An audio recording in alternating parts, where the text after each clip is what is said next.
කොහෙද යන්නේ පුතේ? තුත්තා කුව කළා නේද?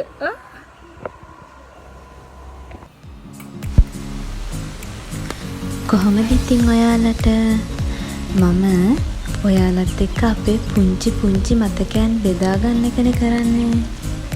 මේ අපේ චූටි දුවගේ කන විදපු දවස.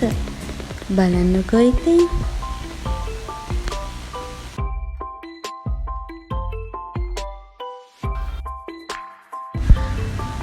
මාස 3න් 2න් කන විදින්න රිදෙන්නේ නැහැ කිව්වට අනේ යාට රිදෙනවා.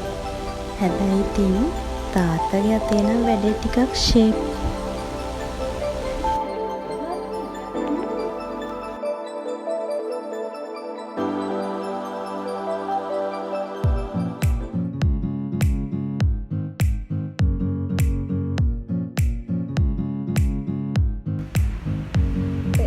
දාඩිය දාලා තියෙන්නේ. කියාරෝ.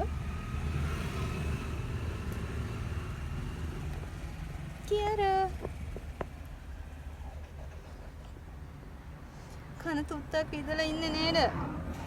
ඩොක්ටර් ඇන්ටි කන විද්ද කියන්න.